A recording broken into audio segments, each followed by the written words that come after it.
Hello, everyone, and welcome. Welcome back to the Tres Leches Sports Podcast. I'm Gilly Matos. Thank you guys for being with us. And as always, joined by my friends, my homeboys. Start off with La Voz de los Boston Red Sox, Uri Berenguer. How you doing, Yuri? Yo, what's up, Gil? What's going on, man? Yeah, brother, I'm exhausted, dude. I'm exhausted. I'm sure you can tell. I'm like on no sleep because I like millions of Americans, dude. I was up all night, thinking and just pondering and worrying. Watching the Gold Gloves? Well, yeah, right. But I was worrying, honestly, I was worrying about the direction we're heading. It's sad times when we're living in when people don't realize how important their vote is and the consequences that we have to deal with, the injustices we'll deal with. I mean, I'm telling you right now, as a father, I worry about my kid's future. And I tell you, I know I'm one who's totally convinced that there was absolute tampering and there should be some serious investigating going on, because how is it possible that Ronald Acuna got robbed of a Gold Glove? That's just not okay. Somebody's got to count those votes. Simple as that. It always goes back to the Braves. Also joining us, our friend, el reportero of the New England Revolution and New England Patriots, Omar Cabrera. How you doing, No? Señores, saludos. It's great to be back, man. It's been a long week already, but this always makes it a lot of fun. So I'm happy to be here with you guys. That's right. You don't have any robberies either. No Braves robberies. Nah, I'm not gonna complain, man. I'm not gonna cry me a river today. Well, let's start off with the special election edition of the Tres Leches Sports Pod. No, we're not going to talk politics. I've had enough to do about it. But guys, the New England Patriots, they are 2-5 on the season. And Cam Newton, who is looking to regain his former MVP mojo with the Pats, has 2 touchdowns and 7 interceptions on the season. Is this the end of the Pats dynasty? Is this the end of Cam? Let's start off with you, Omar. Man, that's a tricky question, because you know what? There's weeks when you feel like it might be, especially if you want to go back to last week. That was a big chance for the Pats to kind of redeem themselves a little bit, get back on the hunt for, hopefully a wild card spot, but unfortunately it didn't happen like that. But let me start by saying this, man. Man, you can't help but feel bad for a guy who came to New England looking for a second opportunity, and so far he's only found pain and misfortune. I know, you know what? You can blame him for whatever, but you still got to feel bad, man. You got to feel bad for a guy, that we're used to seeing playing to an MVP level. But getting back to your question, I feel like it might be it. You know what? I know they have a game coming up against the Jets, but even if they win that game, I don't think that's enough. We just got a new trade. We got a wide receiver this week. The Patriots did. I don't think that's enough. I feel like it comes down to this. Unfortunately, they just haven't spent money on skilled position players. It comes down to not good tight ends, no good wide receivers. Man, you can't win with like 3 undrafted wide receivers on your team. You can't win with your top receiver being injured most of the season with a bad knee. Now he's not even playing. So unfortunately, I really feel like it's rebuilding time for the Patriots. I definitely think we're going to see some competitive games. They're not going to go out like that without swinging, but I think this might be it. Yuri, Pats below 500 this late in the NFL season for the first time in 18 years. What are your thoughts on this? Do you think this is the end of the dynasty for them? You know what I think? I think Omar's worse than my kids. They don't know if they want to play Madden or they want to play Fortnite. They don't know if they're hungry. They don't know if they're tired. What are you, dude? Just last week, you were the one who said, "I'm not ready to say it's it for the Patriots. No, I'm not ready to give up on the Patriots just yet." I said that was the key game. You're saying the exact opposite right now. You just said the exact opposite. They lost it. Who are you? Who are you? Yeah, I Dodgers said fan. I was not willing Dodgers fan. to throw in the towel. Oh my God! What happens in that game? They lost it. Oh my God! I do believe you're a Dodgers fan. You're gonna tell me they're now. gonna make the playoff. You're gonna tell me they're making the playoff. Dude, are they gonna make the playoff? Pick a side. Just last week you said you weren't ready to give up on them. Now you're giving up on them. All right, but a week makes a lot of difference. He posed a legitimate question. Do you? Listen, I mean, we want to get back to the dynasty thing. Do you think it's over? But do you think they'll make the playoffs? Start off with that question. No, well, you know what, Gil? Answer me. I like to maintain what I said to you. I take a stance. No, they will not make the playoffs. You and I said that, and Omar was in agreement, but apparently, he's changed his mind this time. But whatever. Listen.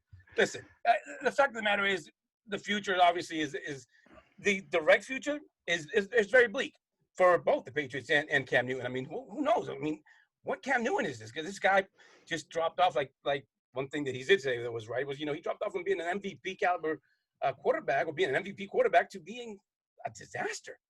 The man just, it just looks really bad. Now, luckily for Cam, let's be honest, luckily for Cam, there are still 9 games left.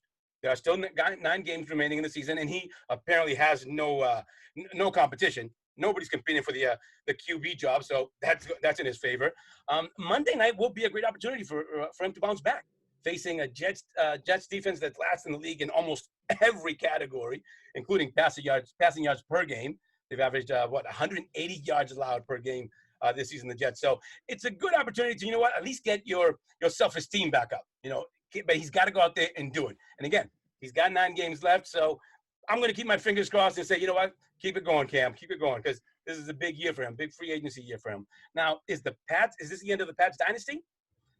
We kind of talked about it last week. Like I said, we kind of talked about this last week, and we came to the agreement that, there's a lot of things that you have to take under consideration, starting with COVID-19, the depleted roster, but not just COVID-19, depleted roster due to, free agents that left, the trades, injuries, and the COVID-19 opt-outs.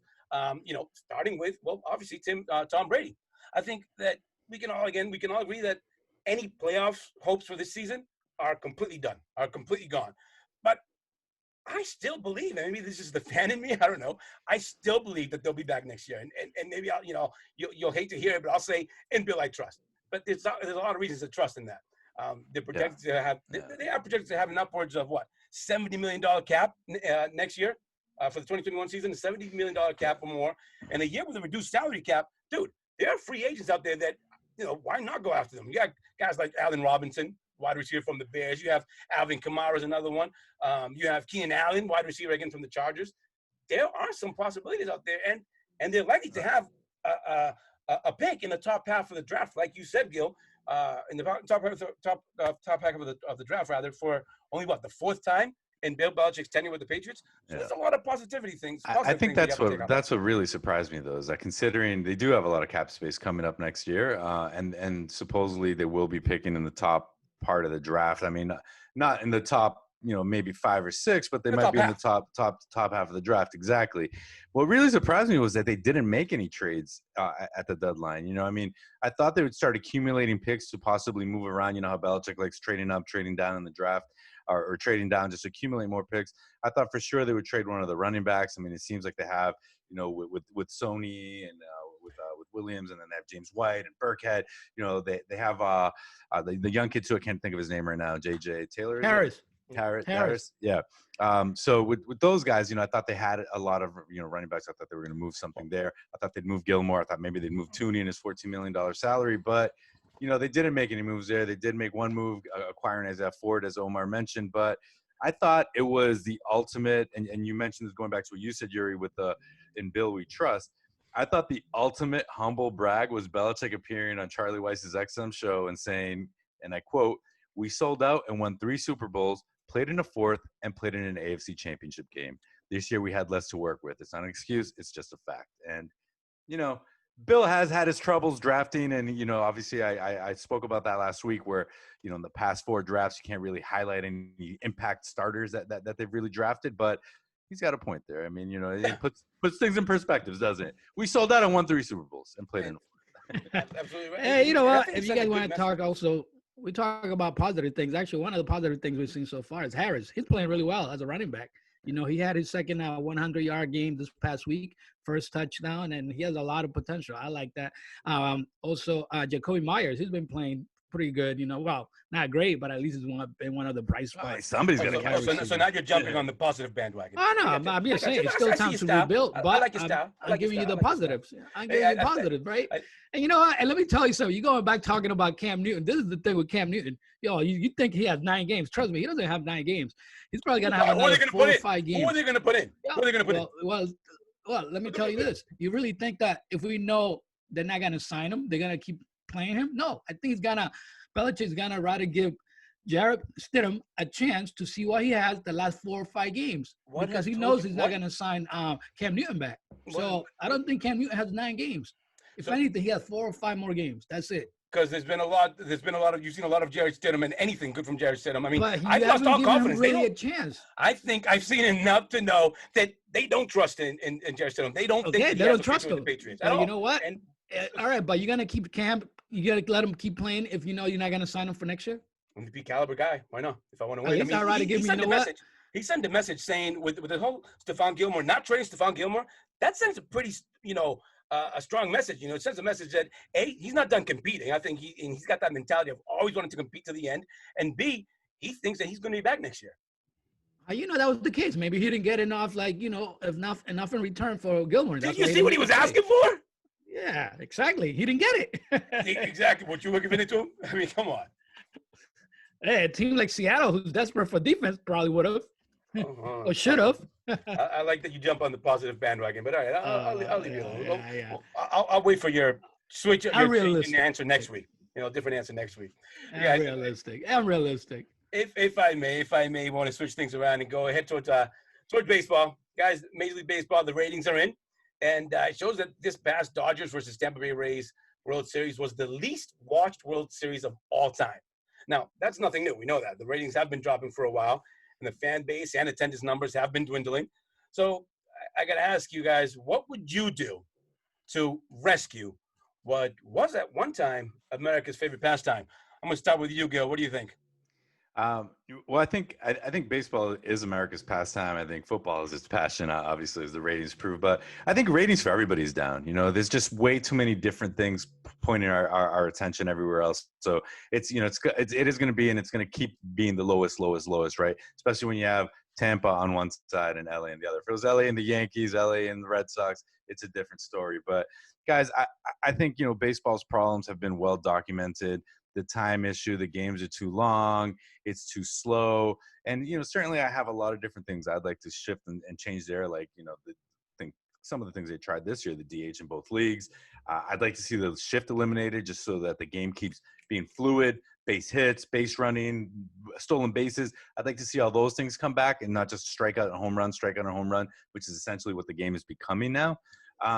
I'd like to do things like limit the amount of times you can throw to first base, shorten the time between innings, but none of those things is going to bring fans back. I mean, it's going to help the product a little bit. It's going to shorten the time of games, but it's not going to help the product. I think what's going to help the product is, one, we can start with the most fundamental thing of all. Make the damn ballpark experience affordable. Like for a family of four, you have two boys, and luckily you have, access to free tickets, but I mean, if you were paying for tickets and going there, I mean, it's easily a $300 day to go there. Not everybody can do that. So make that experience, more affordable for people. You bring young people into the stadium and get them excited about it. I think also get rid of the blackouts. I mean, I think every other sport, you can watch it on your phone. You can watch it on your iPad. You can watch it on your laptop if you're not home. But if you're in the market in baseball, you cannot watch it on the MLB TV app. So I think that kind of hurts a little bit too. But little things like that, where you can invest money here and there, change things here and there, make your players more marketable, because I think right now you have a lot of regional stars, not really. I mean, guys, let's be honest. I mean, if you're not Mookie Betts, I mean, guys, Mike Trout could be walking down Miami right now. A lot of people aren't going to know who he is, right? So I think you need to make your stars more marketable. You look at the NBA, you look at the NFL, the State Farm commercials, all these other insurance commercials, fast food commercials, whatever it may be. You see NBA stars and NFL stars in those commercials. You don't see MLB stars in it. So I think there's a lot of different things they need to do. And the final thing I'm going to throw in there, Yuri, is that they need to start these World Series and playoff games earlier. You can't have kids are not staying up till 8:45, 9 o'clock at night to watch these games. You have sons. They're not staying up till 11, 12 o'clock, 1 in the morning to watch these games. So I think they have a lot to work on.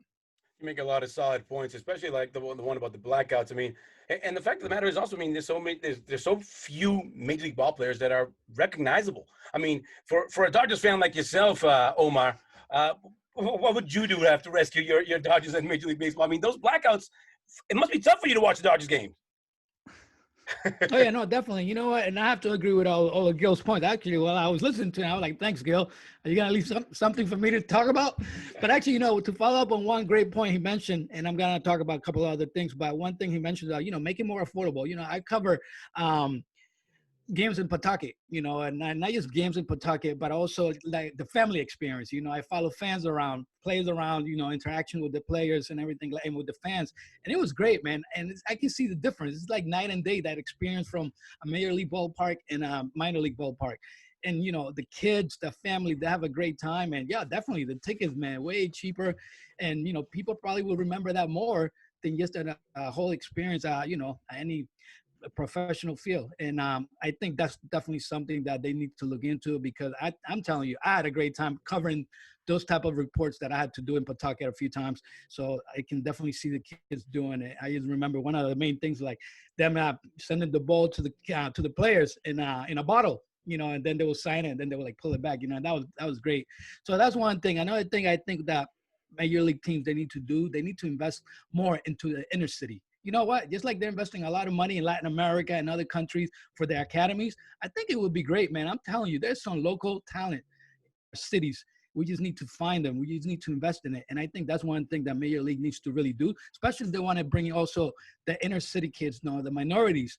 I feel like, they're losing all those inner city kids as minorities to football and basketball and even soccer nowadays, because they're more invested into those sports, because those sports probably invest more into them. And that's what I see that Major League needs to do as well. Well, and to be perfectly fair, to be also fair to Major League Baseball, I think, that's what their RBI program is all about, rejuvenating baseball in inner cities. I remember I played in the RBI league when I was young, but the reality is that at least it seemed like everyone played in an RBI league when I was growing up in Boston. I don't know if that's the case any longer. I mean, I see more and more kids just not interested in playing baseball. And I agree with you guys in a lot of the things. I mean, for me, guys, for me, this is personal. This really is personal. I mean, not just because I love this sport. This is the sport that I've dedicated my life to. Hey, it's how I feed my kids. It's how I make a living. This is my career. So it is absolutely personal. And so I do understand that, yeah, something has to be done to shake things up. Now, I love the point, like I said, with Gil, the whole the blackouts. I mean, that's a great point. I love both of your points about improving the experience at the ballpark, regardless of what ballpark you're at. I mean, just the experience has to be improved. It has to be more affordable. It's not family friendly, and we're talking about a sport that it has its roots in being, a family game, but it kind of seems like it's drawn away from that. Now, I do think that there are some rules that have to be, adjusted. The universal DH, that's the one that has to stay. The universal DH, I mean, come on, guys. Nobody wants to see Omar hitting against Justin Verlander, for crying out loud. Come on, nobody wants to see that. It's an embarrassing that Major League Baseball hasn't moved on from that archaic rule. And that's also part of the problem. The archaic rules, the archaic culture in Major League Baseball, that it's so stubborn, doesn't want to, it's resisting change, never wants to change. Now, with that said, in the whole changing of the rules, I hate when they change so many rules and just to see what sticks, because it's not solving anything. And I got news for you, Gil, actually. I got news for you. The average baseball game nowadays is shorter than the average football game. That's a fact. The average baseball game nowadays is actually shorter than an average football game. Obviously, different audience, different game, different sport, different attraction, but it is shorter. I don't like the fact that they think that they have to change every rule or reinvent the wheel just to see what sticks. That's not going to solve it. I got news for you. If kids aren't watching your sport right now, aren't watching baseball right now, they're not going to sit down and watch because you put a clock up that's ticking down. They're not going to sit there and watch your clock ticking from 20 to 0. They're not going to do it. Yeah. So enough with that. Come up with real ideas. But you do have to like sort of balance that out, because there is a lot of dead time in baseball. No, sure. And I mean, in what other sport do we watch a manager walk out 40 yards to the pitcher's mound But that goes back to the understanding of what Omar was saying about having the whole RBI program, or investing more money in the inner youth, because I think the lack of understanding of the sport is also part of the problem. The kids don't understand the small details. The small details, and I know, I kind of sound like an old man because I understand how important each pitch is. I know how interesting it is, but those kind of things I think are overlooked. I mean, just the silly stuff. I'm more mean about the whole changing of the rules. The silly stuff, like I said, it's you want to deprive them from doing shifts here and there. Is that really going to fix anything? I don't know. I don't think. I think it is. I think it keeps the game moving. We'll agree it keeps the game moving. It's not it's a home run and strikeout. Both are up in baseball right now, and the amount of action, the actual time running around bases, is way down in baseball as well. And I think, I mean, look at how exciting some of those World Series games were when we had base running happening. It's not just solo home run and strikeouts. Randy Arozarena had 9 home runs and 13 RBIs? But it just shows you baseball can be exciting. Now, to me, honestly, guys, the biggest problem I have with baseball is how archaic it seems. Baseball needs to undo some buttons and live a little. That's what they need to undo some buttons. They need to get a tattoo, get an earring or something. Enough with all the constraints. Enough with all the like the old no facial hair policy of a certain American League East team. The unwritten rules that you've mentioned them all the time, Gil. No bunting during a no hitter. What is that? No bunting, no hitter, no running. Yeah, but you're the same guy that's okay with pitchers beaning hitters when they do anything. I'm okay with the mentality of standing up for yourself. Yeah, I am. But this is my biggest thing. But then pitchers can fist pump and scream in the air and do everything they want. The personalities. That's what my biggest thing is. The lack of showcasing your players' personalities. Dude, who's the biggest badass in baseball? The coolest badass in baseball? Joe Kelly. Joe Kelly's the coolest dude in baseball. Coolest badass in baseball is Joe Kelly. But not because baseball did that. Not because Major League Baseball has invested in him. It's because he's done it. But I also tell you this. You guys know how long I've been in baseball. There are so many cool guys out there. You go into a clubhouse, there's a bunch of guys. I can tell you stories that you wouldn't believe because you don't know how cool they are. How long did Mookie Betts spend in Boston? And how much do you know about Mookie? Because they're so concerned about having to fit the mold of old school baseball. And that's my problem. Baseball has to find a way to, I don't know if market their players better, but use their personalities, accept their personalities. Yeah.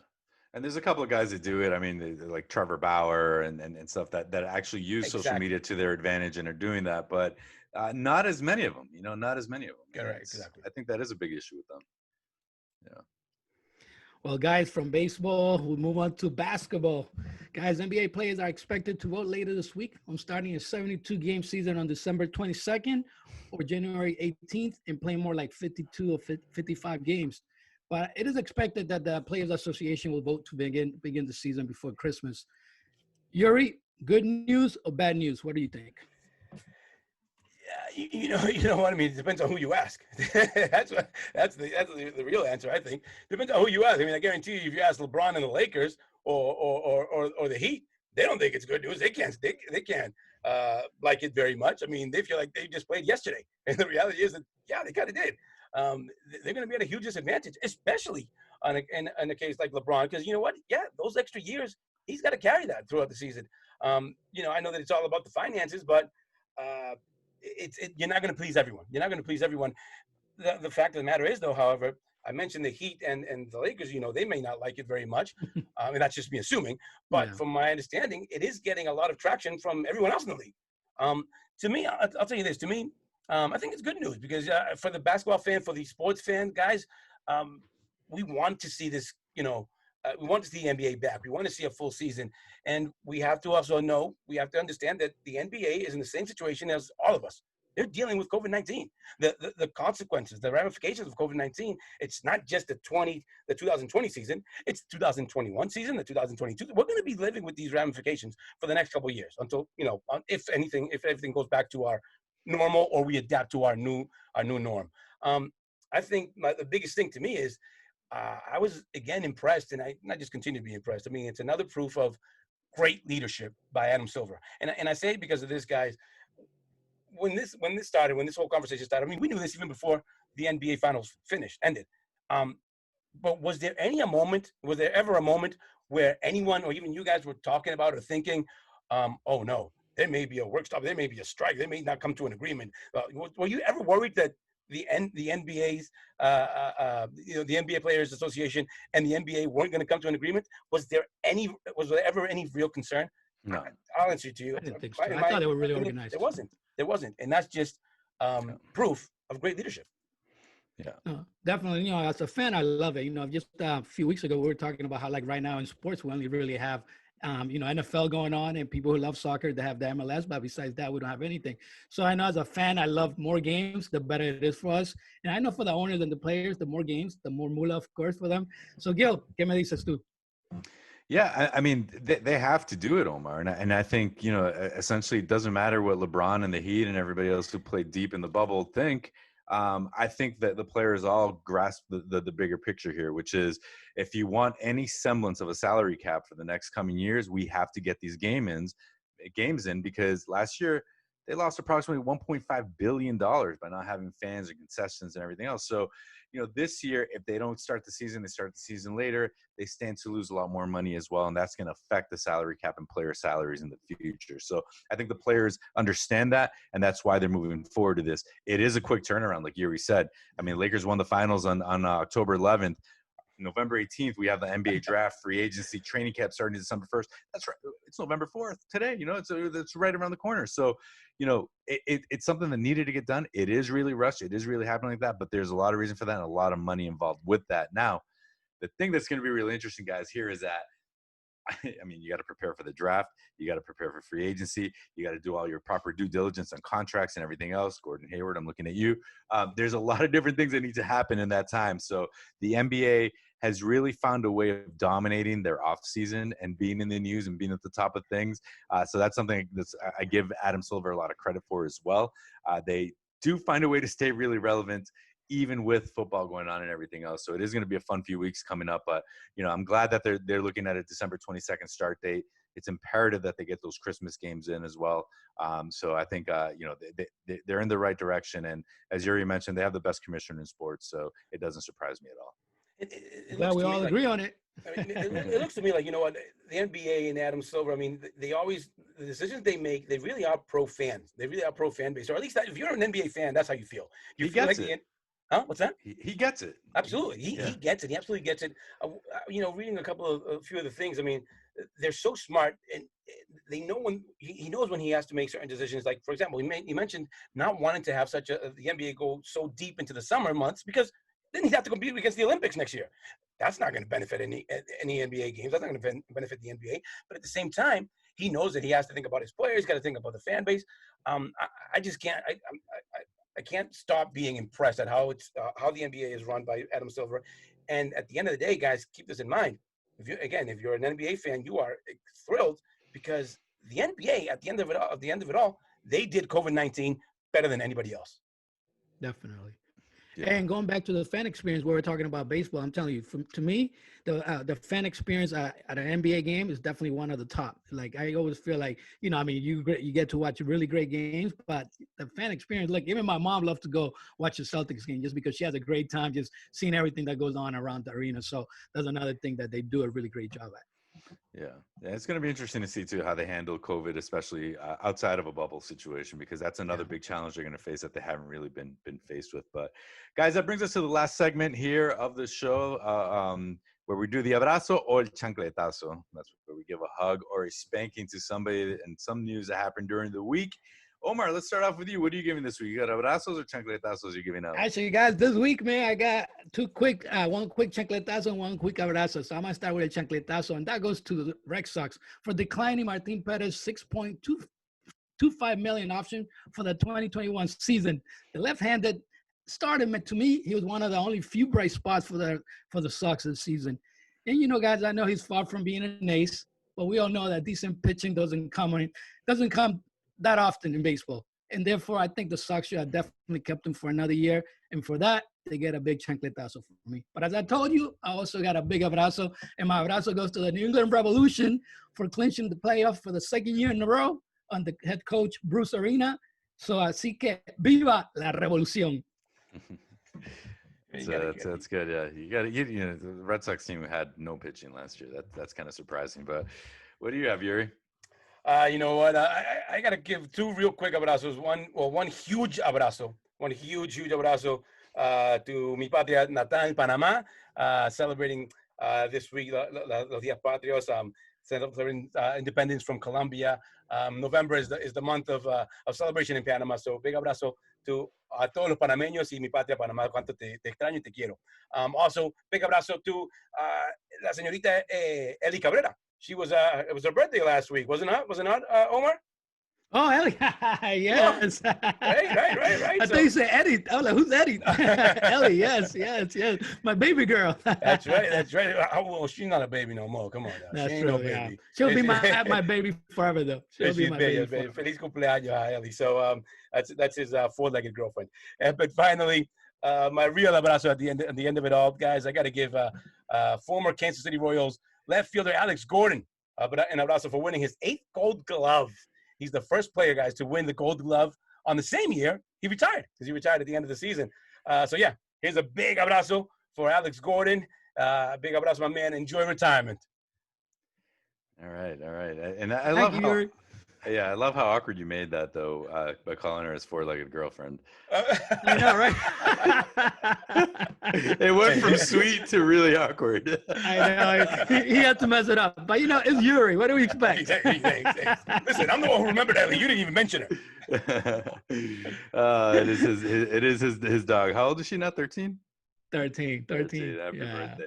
Well, guys, I'm gonna start off with a big chancletazo to Rob Manfred in Major League Baseball for taking Why what you should guys be. chancletazos to baseball, both of you? What's up? Dude, you guys what's up with this? It's inexplicable how last night during where everybody's watching the elections at 8:00. Right when the polls are closing in 17 different states, MLB decides to have their Gold Glove Awards show.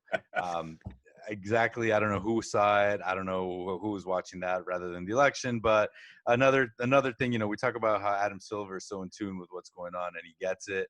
MLB, Rob Manfred, just another example of them not getting it. So for that, I give them a big chancletazo. Hey, guys, I want to give a big abrazo. I was a big baseball card collector. I haven't bought them in a while, but I still have all my prized ones stashed away. So I want to give a big abrazo to whoever bought the holy grail of baseball cards, the T206, the Honus Wagner card.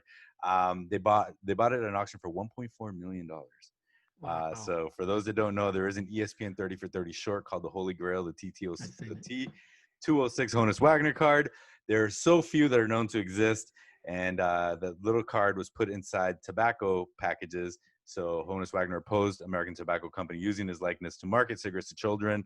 Some people say he just didn't get paid for it. That's why he demanded they take him out. But there are a few that exist out there. And if you have one, even if it's in bad condition, you're likely to get six figures for it. So that's the Holy Grail. So congratulations to whoever has that thing, because if I ever have enough money, I want one of those.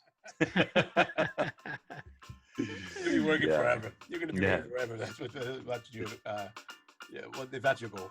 Just to get a little card. Yeah. Also, big abrazo to Anderson Silva in his final fight with the UFC as well. A guy who, we had all the GOAT talk last week with John Jones and Khabib. A guy that, if we don't mention him, we're not really doing much service to the sport. A guy who was as dominant as anybody has been in that sport for a very long time and carried that sport for a very long time. So happy trails to him. We're all in a very loving mood, except for you guys with baseball. That's an award show at election night. Social media. Somebody get defensive. That's right, guys. Well, we've reached the end of this episode, guys. I want to thank you guys for joining us. And as always, join us and follow us. Comment, like on social media. You see the social media there on the bottom. Feel free to engage with us there during the week. And follow us there for the latest. So for Yuri, for Omar, I'm Gil Matos. Peace out, guys.